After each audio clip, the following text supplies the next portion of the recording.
નમસ્કાર દર્શક મિત્રો, મિરર ઓફ ધી વર્લ્ડમાં આપ સૌનું હાર્દિક સ્વાગત છે। શ્રી કૃષ્ણમ સેવા સમિતિ ચેરિટેબલ ટ્રસ્ટ દ્વારા શ્રાવણી પૂનમે યજ્ઞો પવિત્ર બદલવાનો કાર્યક્રમ સાથે આ વર્ષે ભાગવત કથા અને કન્યા વિવાહનું આયોજન કરાયું।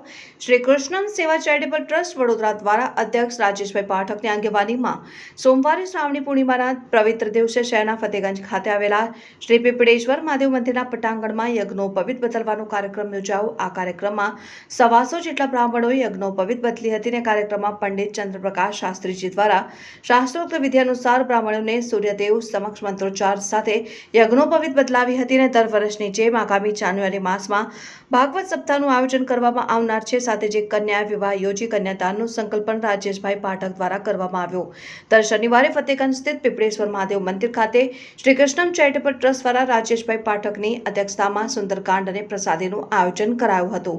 સાથે સાથે આ ટ્રસ્ટ દ્વારા તાજેતરમાં શહેરમાં વરસાદી પાણી ભરાતા અનેક જરૂરિયાતમંદ લોકોને ભોજન રાશન તથા તાડપત્રીનું વિતરણ કરવામાં આવ્યું।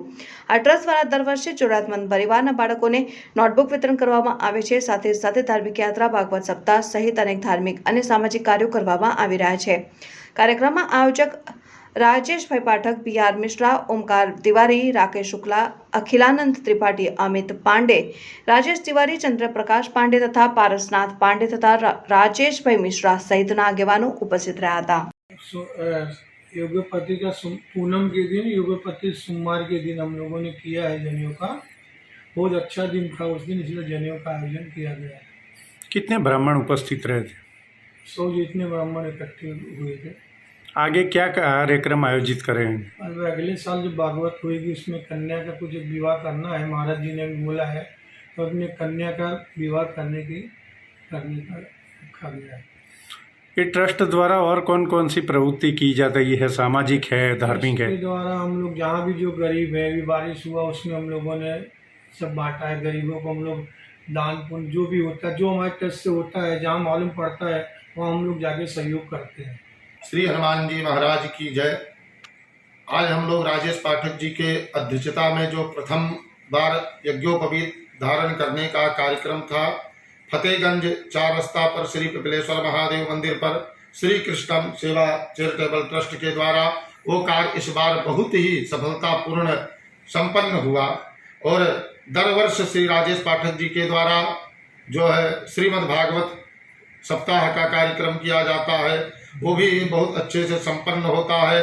आज हम सभी लोग उपस्थित हैं, ब्राह्मण लोग, श्री राजेश पाठक जी के ऑफिस पर श्री चंद्रप्रकाश पांडे जी, श्री राकेश शुक्ला जी और सभी के सहयोग से अभी चर्चा हुई राजेश पाठक जी से। उनका यही विचार है कि दर वर्ष ये कार्यक्रम जो है संपन्न किया जाएगा।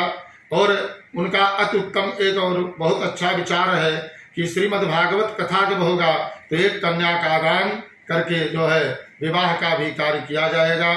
यही भगवान से हम लोग प्रार्थना करते हैं कि ऐसे ही ब्राह्मणों में एकता रहे और संगठन बना रहे।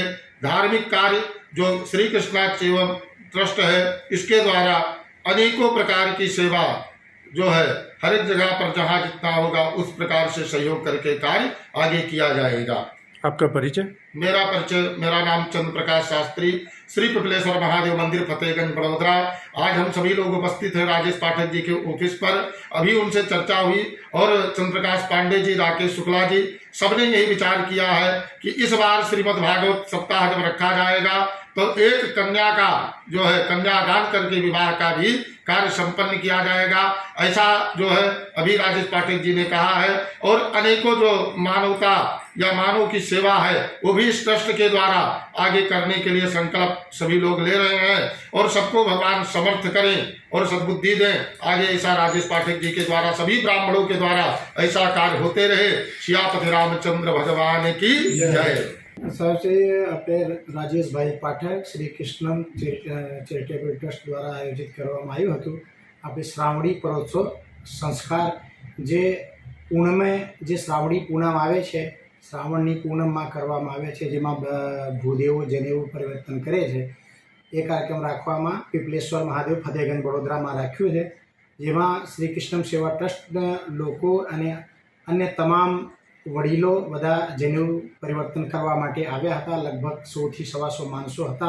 બધા ભૂદેવો પરિવર્તન કર્યું અને સાથે સાથે શ્રી કૃષ્ણ સેવા ટ્રસ્ટ દર શનિવારે પીપળેશ્વર મહાદેવ મંદિર ઉપર સુંદરકાંડનું આયોજન કરે છે, જેમાં સુંદરકાંડ કરવાવાળા જે અમારા ભાઈઓ આવે છે એ મહાકાલ સુંદરકાંડ પરિવારનો બધા સદસ્યો છે, જે શ્રી કૃષ્ણ સેવા ટ્રસ્ટના આયોજનમાં કરે છે. અને દર સોમવારે પીપળેશ્વર મહાદેવ મંદિર ઉપર સાંજે લગભગ આશરે 8 વાગે હવન કરવામાં આવે છે.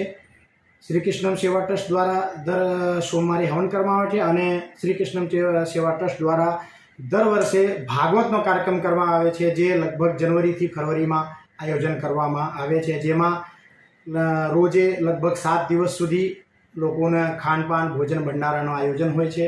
એમાં બધા બ્રાહ્મણ ભૂદેવો ગરીબ જે પણ આવે છે એના માટે જે શ્રી કૃષ્ણ સેવા ટ્રસ્ટથી બને છે એટલું દાન પણ કરે છે, એની વ્યવસ્થા કરે છે, એની ભોજનની વ્યવસ્થા કરે છે. આ વર્ષે મોટાભાઈ આપણો રાજેશ પાઠક એમાં પ્લાનિંગ કર્યું છે કે અને સંકલ્પ કર્યું છે કે ઓછામાં ઓછા એક કન્યાને વિવાહ કરીને કન્યાદાન કરવામાં એની પ્લાનિંગ છે, જેમાં આ ટ્રસ્ટમાં બહુ બધા સદસ્યો છે. એમાં પંડિત ચંદ્રપ્રકાશ શાસ્ત્રી છે, શ્રી રાકેશ શુક્લાજી છે, શ્રી રાજેશ મિશ્રાજી છે, શ્રી ઓમકાર તિવારીજી છે, મોટાભાઈ રાજેશ પાઠક તો એના અધ્યક્ષ જ છે. એમાં બધું કરવામાં આવે છે. આ વર્ષે પણ દર વર્ષની વાત આ વર્ષે પણ કરાશે. જનેઉના સંસ્કાર જે કર્યું હતું આપણે શ્રાવણી કાર્યક્રમ આ વર્ષે પ્રથમ વખત આયોજિત કર્યો હતો, પણ અમે દર વર્ષે આ કાર્યક્રમ કરવાના છે.